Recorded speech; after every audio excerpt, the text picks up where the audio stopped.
Bienvenidos a Galería VIP. Estamos con la doctora Yolosóchitl Bustamante Díez, directora general del Instituto Politécnico Nacional. Muchas gracias por recibirnos. Al contrario, gracias a ustedes por venir.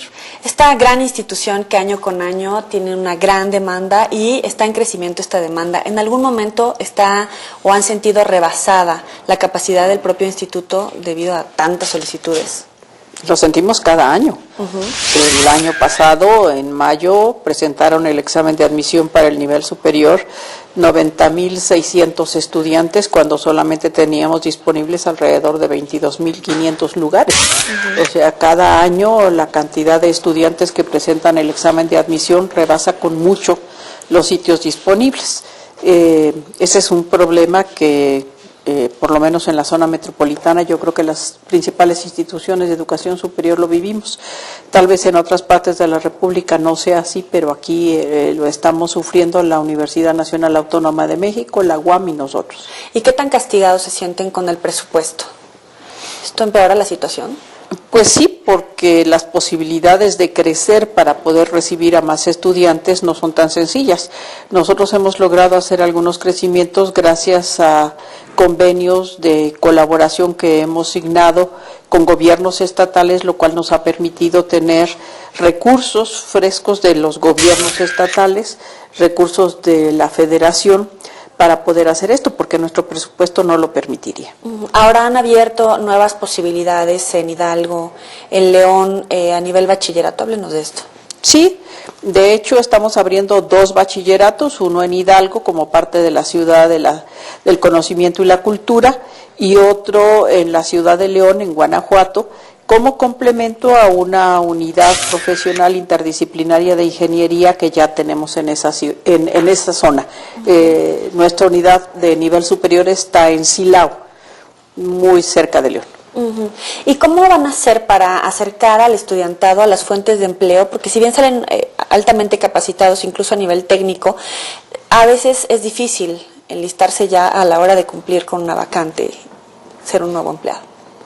Bueno, nosotros hacemos varias cosas para tratar de acercar a los estudiantes con las fuentes de empleo. La primera de ellas es desde estancias y visitas a las empresas para que conozcan a nuestros estudiantes. En segundo lugar, algunas veces a través del mismo servicio social es una oportunidad para ponerlos en contacto.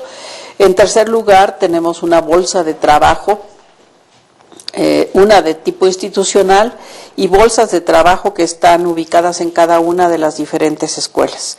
De tal manera que por ahí tratamos de propiciar la cercanía de los estudiantes con las fuentes de trabajo. Yo creo que más que esto, una de las cosas que nos está todavía haciendo falta es desarrollar en nuestros estudiantes las que se llaman ahora competencias sociales o competencias suaves. El dominio de una segunda lengua, el aplomo para presentarse y venderse como un buen elemento, la capacidad para trabajar en equipo, que son cosas que se van practicando a lo largo de los años de formación, pero que en un momento dado pueden todavía llegar a ser deficientes para lo que las empresas están requiriendo. En eso estamos trabajando. ¿Se sienten inseguros los estudiantes por una cuestión a lo mejor de vengo del Politécnico cuando estoy en competencia con egresados de otras universidades privadas? No, eso no. Hay que entender un poco quién es el Politécnico. El 70 y tantos % de nuestra matrícula proviene de hogares de menos de 4 salarios mínimos. Si tú vinieras de un hogar de esos, te darías cuenta que a veces no hay para comer. Entonces tu inseguridad no te la da el nivel de conocimientos que traes, sino la condición socioeconómica en la que has vivido. Y eso cuesta mucho trabajo remontarlo. Si yo vengo de la Anáhuac, vengo de casa, tengo coche. Eso me dura plomo, muy diferente al que pudieran tener nuestros estudiantes. Entonces no es por una cuestión de conocimientos, es por una cuestión de origen. Entonces, a través de toda la formación, nosotros trabajamos con nuestros jóvenes para hacerlos que se sientan seguros. Tenemos una serie de campamentos que hacemos con ellos para que vayan y tengan ejercicios de autoestima, de autoafirmación, pero aún así hay quien dice que nacimiento es destino y bueno, para muchos de ellos es muy difícil remontar las condiciones socioeconómicas en las que se han originado y por tanto esas competencias que son las que demuestran haber superado esas condiciones son las que nosotros necesitamos propiciar que se desarrollen más ampliamente en los jóvenes. Uh-huh. Sin embargo, no todos los casos son así. En su caso, usted también ha sido estudiante del Politécnico, ha trabajado muchos años en el Politécnico y además de las capacidades, pues siempre fue hacia arriba en su carrera. Por supuesto que no todos somos iguales, imagínate, sería como un modelito muy uniforme. No, hay de todo dentro de nuestra población, hay muchachos y muchachas con mucho liderazgo, con mucho empuje, muy echados para adelante, pero la mayoría de nuestra población sí tiene que rebasar una serie de limitaciones. Efectivamente, una de las cosas que te va dando ese aplomo, pues es el aprendizaje a lo largo del enfrentarte a diferentes situaciones de vida que te van probando y que te van haciendo generar competencias para salir adelante. ¿Cómo son los jóvenes de ahora, a diferencia de cuando usted era estudiante y todos estos años? Otro mundo. Uh-huh. Primero, los jóvenes de entonces éramos obedientes, disciplinados y bien portados. Bueno, se decía. ¿Usted era obediente, disciplinada y bien portada? Sí, mi mamá tenía la capacidad para ponerme en orden muy fácilmente, con la mirada me ponía en orden. O sea que sí, efectivamente sí fui muy disciplinada, bien portada, pero porque sabía que había una figura de autoridad muy importante con la cual no se jugaba y sabía que la disciplina era así y punto.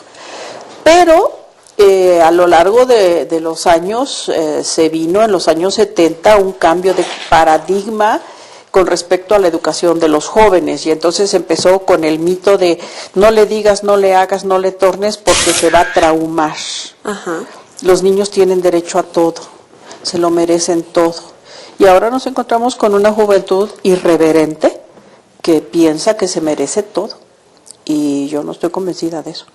Yo creo que los jóvenes tienen que hacer también un esfuerzo por merecerse lo que están recibiendo, particularmente en el caso de la educación pública. Y lo que tienen que hacer es trabajar. Sin embargo, hay una gran cantidad de ninis. Yo no estoy muy de acuerdo con el concepto de los ninis. Ya se hubieran muerto de hambre. Si ni trabajan, ni estudian, ¿quién los mantiene? ¿En dónde viven? ¿De qué viven?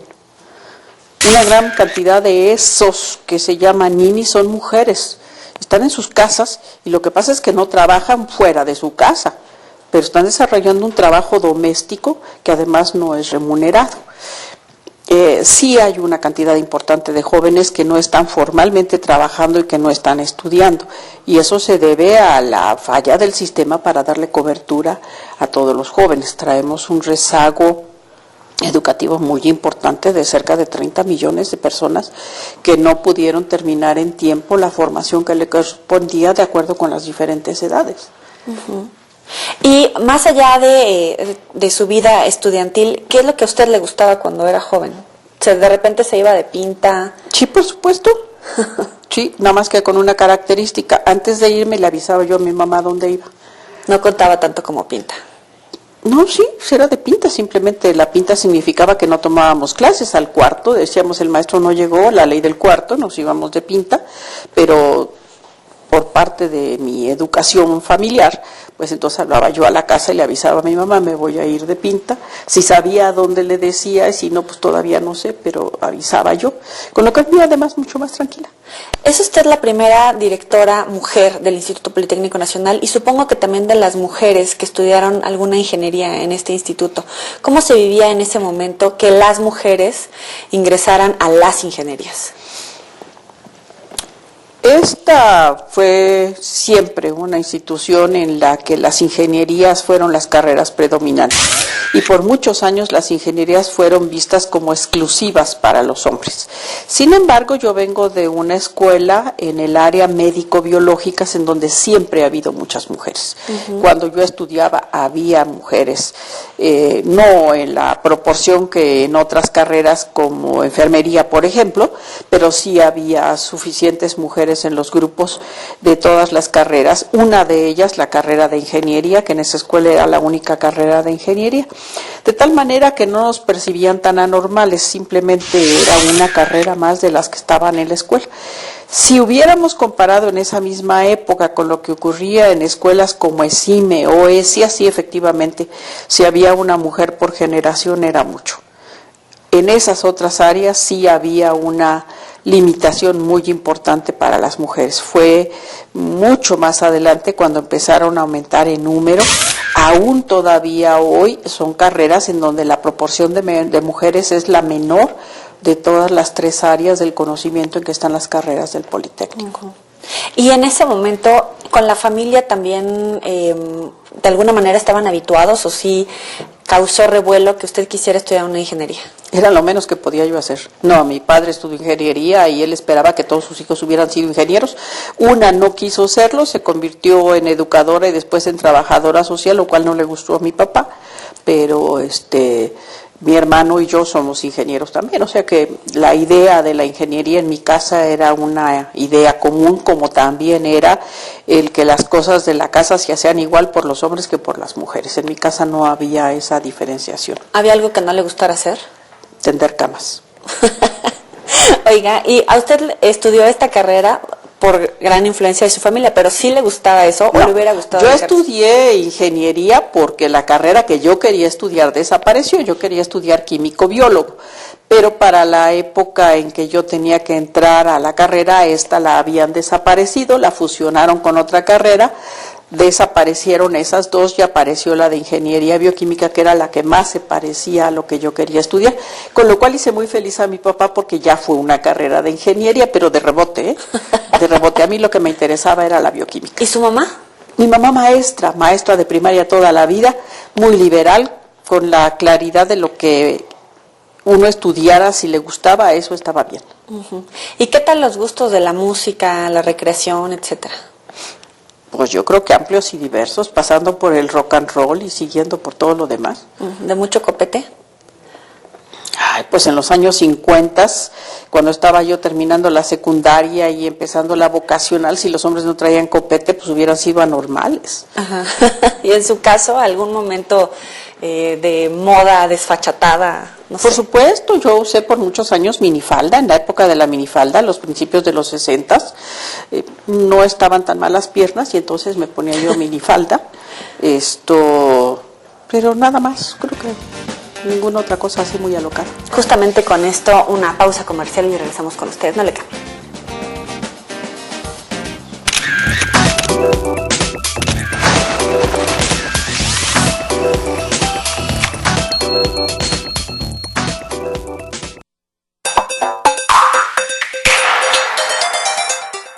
Si hay algo mejor que tener a un equipo de profesionales estilizando tu cabello, es poder lograr los mismos resultados en casa.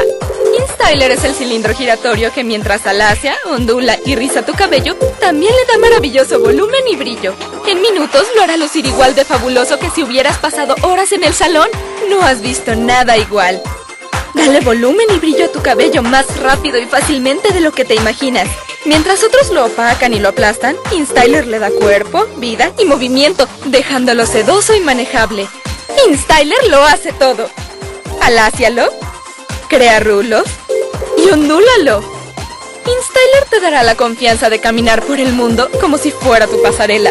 Y es tan rápido y sencillo que siempre te hará ver sensacional. Y además, tu estilo de cabello durará, durará y durará. En minutos, tu cabello lucirá como si un equipo de estilistas hubiera trabajado horas. Para que diario luzcas como si estuvieras lista para conquistar el mundo, InStyler, la sensacional plancha con cilindro giratorio. Porque el mundo es tu pasarela. Si hay algo mejor que tener a un equipo de profesionales estilizando tu cabello, es poder lograr los mismos resultados en casa. InStyler es el cilindro giratorio que mientras alacia, ondula y riza tu cabello, también le da maravilloso volumen y brillo. En minutos lo hará lucir igual de fabuloso que si hubieras pasado horas en el salón. No has visto nada igual. Y hoy tenemos para ti la original plancha giratoria InStyler con cilindro de cerámica turmalina a un precio que no podrás resistir. Llama y ordena la tuya ahora mismo, porque esta oferta solo durará mientras haya existencias. Y ya nos quedan muy pocas. No esperes un minuto más y luce diario como si hubiera salido del salón. alacia, ondula o riza tu cabello como solo puede hacerlo la original plancha giratoria InStyler, que podría ser tuya hoy mismo. No dejes ir esta oferta única, es por tiempo limitado. ¿Podemos amar a dos personas a la vez? ¿Qué nos dice la experiencia al final cuando una persona se relaciona con más de una en una relación amorosa y que se forman triángulos o a veces cuartetos, donde no todos están enterados que ese es parte del asunto? Conversando con Mario Guerra, viernes 12:30 del día, por TVC.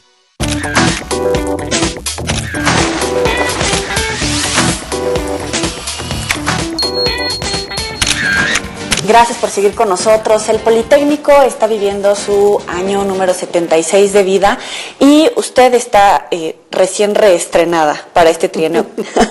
Si eso se puede. ¿Cuáles son los objetivos en esta nueva etapa de su administración? Fundamentalmente consolidar todos los proyectos que hemos iniciado, que tienen que ver en principio, los más importantes, con el servicio educativo que ofrecemos.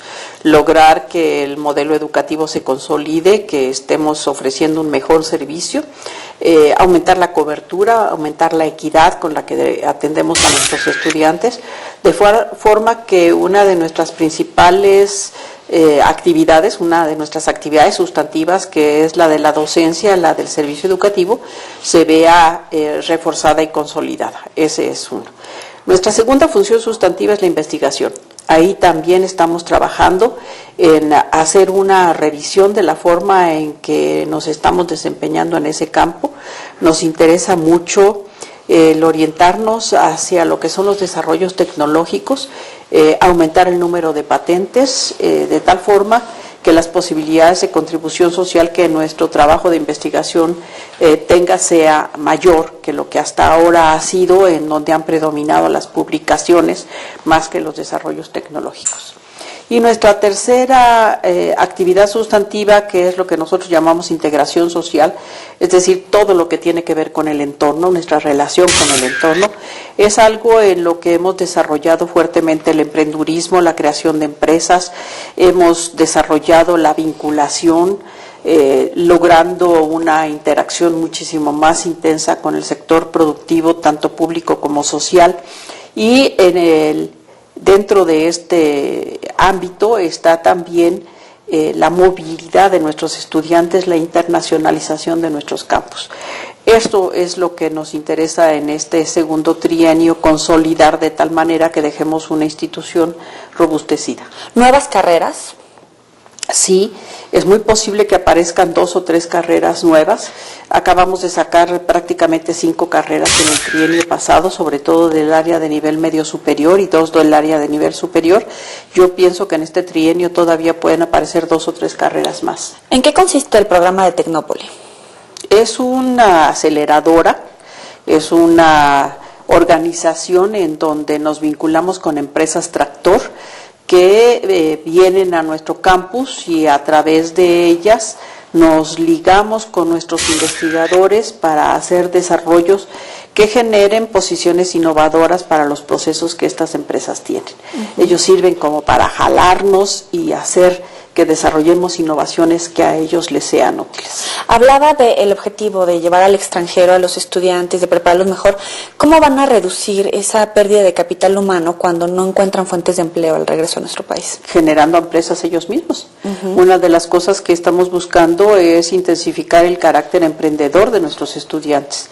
Si nosotros los familiarizamos con el hecho de que las cadenas productivas están constituidas fundamentalmente por MIPYMES, ellos verán cómo dentro de su campo de desempeño pueden encontrar oportunidades para desarrollar algunos de los elementos de esas cadenas productivas y por tanto no ir a buscar empleo, sino conformar su propia empresa y ser ellos proveedores de empleo. Oiga, ¿y más infraestructura? No, yo creo que con los proyectos que ya tenemos avanzados hasta este momento apenas nos daría tiempo para terminarlos o avanzarlos lo suficiente como para dejarlos con cierta tranquilidad. De la Ciudad del Conocimiento se tienen muchas expectativas, pero usted háblenos de ella. Bueno, la idea de la Ciudad del Conocimiento en la visión que tiene el Estado de Hidalgo es una visión de gran alcance en donde se ubica como uno de sus logros el promover el desarrollo del estado de Hidalgo, de tal manera que el alcance es bastante ambicioso. ¿Cómo se piensa lograr? Bueno, si bien con la presencia del Politécnico, también con la presencia de otras instancias, tanto educativas como del sector productivo, un centro de investigación en el campo textil, cosas que van orientadas hacia las diferentes líneas de desarrollo económico que el Estado de Hidalgo tiene vistas como sus caminos a recorrer, y en las que nosotros como Politécnico también nos estamos integrando.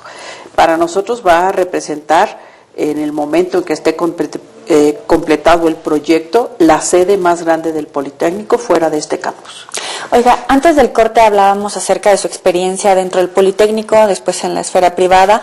Ahora que regresa al Politécnico, ¿cuáles son esas vivencias que le dio la iniciativa privada para tener una visión de cómo debe de ser ahora la universidad pública, la educación gratuita, con todas estas experiencias que pueden ser tan contrastantes?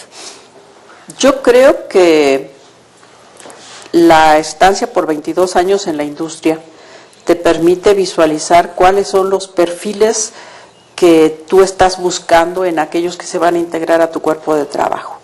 Te permite ver cómo esos perfiles se incorporan en diferentes niveles de la organización, de la estructura que una empresa productiva puede tener. Te das cuenta cómo el trabajo de los técnicos es altísimamente importante y tenemos socialmente descalificados a los técnicos. Los técnicos son quizás el tipo de formación más numerosa necesitada de las empresas productivas. Después vienen los administrativos y los gerentes, pero son de mucho menor número. Y una cabeza, por ejemplo, de toda el área productiva es una cabeza la que se necesita para 6, 5 gerentes y como para 30 y tantos técnicos. Entonces, la formación de técnicos debiera de estar mejor apreciada en nuestro país y no lo está. Eso hace que pareciera que todo el mundo quiere ser licenciado o ingeniero, y también de alguna manera eso está llevando a esta distorsión del mercado. Esto, te hace visualizar cómo la formación de los jóvenes uno tiene que irles dando ubicaciones que les permitan tener una visión más realista de lo que es el mercado de trabajo, de lo que es la vida laboral real, no la que muchas veces se conceptualizan ellos en función de ideas parciales que tienen de cómo ocurre esto en la realidad. Y esto te permite también hacer contribuciones a cómo deben de ser formados. Esto que mencionábamos de las competencias suaves es una batalla en la que venimos trabajando desde hace muchos años. De hecho, una de las primeras cosas que me tocó hacer siendo secretaria académica ya de regreso fue el cambiar el plan de estudios de la formación media superior. Teníamos nada más 3 cursos de inglés en los primeros 3 semestres. Para cuando terminaba la vocacional o la media superior se les había olvidado, porque además no lo volvían a utilizar. Ahora tenemos 6 cursos de inglés y la necesidad de que en el nivel superior lo apliquen. ¿Por qué? Porque mucha de la bibliografía está en inglés, porque estamos buscando que por lo menos una unidad de aprendizaje en cualquiera de las carreras esté impartida en inglés y examinada en inglés, con lo cual forzas a los jóvenes a lo que tengan que desempeñarse mejor. Por otro lado, al terminar, tendrán un mejor manejo del idioma que les permitirá, si siguen sus estudios al posgrado, pasar el examen de admisión en inglés. Pero si no, desempeñarse en la industria con un manejo del idioma. Es una de esas competencias suaves que la globalización ha vuelto insalvable y que todavía nos cuesta mucho trabajo aceptar. Se ha dicho mucho en los medios de comunicación la posibilidad de incorporar a los planes de estudio de la educación primaria gratuita la educación religiosa. Independientemente de eso, ¿usted cree que la educación debe continuar laica? Por supuesto. De la otra manera, como algunos mencionan, está bien incorporar educación religiosa por una cuestión de ética en los estudiantes? No, yo creo que son 2 cosas diferentes. Yo creo que una posibilidad que sí vendría muy bien es incorporar valores cívicos, pero cuestiones religiosas deben de ser del ámbito totalmente personal, individual. No tendrían por qué estar en la formación de la escuela. Yo soy completamente convencida de que la educación pública debe de ser gratuita y laica. Sé que no está tan de acuerdo en la opinión de la reforma educativa, pero quisiera tener su opinión al respecto. ¿Cómo va a impactar al Instituto Politécnico Nacional? Todavía no lo sabemos. Todavía necesitamos ver cómo se aterriza la normativa que va a regir a esta ley para ver en qué forma el alcance nos va a tocar. Nosotros ya tenemos que para adquirir una plaza tienes que pasar por un examen de un concurso que permite determinar quiénes se la merecen y quiénes no, de tal manera que en ese sentido, de las cosas que más se han resaltado de la reforma educativa, bueno, ahí está y ya la cubrimos. Tenemos una serie de programas de estímulos al desempeño que se aplican en función de eso precisamente, del desempeño de las personas, tanto del personal de asistencia como del personal de docencia como del de investigación. Entonces, son partes de lo que implica la reforma que ya tenemos de alguna manera, pero que en el momento en que se establezca la norma con que se va a aplicar la reforma, pues tendremos que ver cómo nos aplican ya de una manera más precisa. ¿Y de alguna manera prevén afectación de el comportamiento sindical, marchas, manifestaciones, etcétera, en la vida del Politécnico Nacional, aquí en el Distrito Federal, en alguna de las otras sedes? Hasta ahorita no lo hemos tenido. Nosotros tenemos representaciones del CENTE, de la CENTE, del bloque y además tenemos un sindicato independiente, de tal manera que hay una gran riqueza de manifestaciones sindicales y creo que lo que hemos establecido como regla es un profundo respeto por las organizaciones sindicales, una relación de trabajo razonable, razonada. Y en ese sentido, hasta que no sepamos cómo nos va a afectar, yo no podría anticipar si esto va a desencadenar manifestaciones. ¿Cómo maneja usted como mujer las manifestaciones que de repente se dan por su ratificación en la dirección del Politécnico Nacional? Pues yo creo que entendiendo que no era la única aspirante a, sino que había otras personas que estaban interesadas, que hay personas que están interesadas en llegar en algún momento a la dirección, que están en todo su derecho además, que para algunas personas de nuestra comunidad el hecho de que esta posición siga siendo designada por el presidente de la República en turno ya no es satisfactoria y lo entiendo, sin embargo nuestra ley orgánica todavía lo marca así y a mí me correspondió un periodo en el que la ley orgánica así está y punto. Posiblemente más adelante haya necesidad de hacer algunos ajustes a nuestra ley orgánica. Es una ley que viene del 84, de tal manera que ya hay varias cosas en que no embona con lo que es la vida real de la institución y seguramente habrá necesidad de abordar el tema. No es sencillo porque es una ley emanada del Congreso, de tal forma que cualquier modificación tiene que emanar también del Congreso y bueno, ahí se abre una caja de Pandora que no sabe uno en qué va a terminar. La vida sindical del Instituto Politécnico Nacional en ningún momento pone en riesgo la operación del instituto como casa educativa. En este momento yo no lo pensaría. Vamos a la sección de los 7 pecados. Vamos a conocerla de bote pronto. Le voy diciendo cada pecado. Si no creo en los pecados, ¿qué vamos a hacer? Nada más jugar. Bueno, muy bien.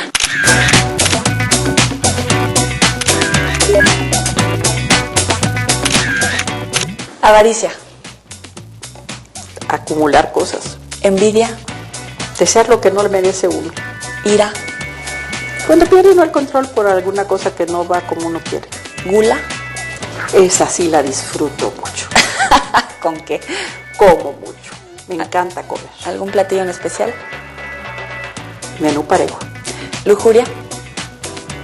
No soy lujuriosa. Pereza. Los sábados sí. Soberbia.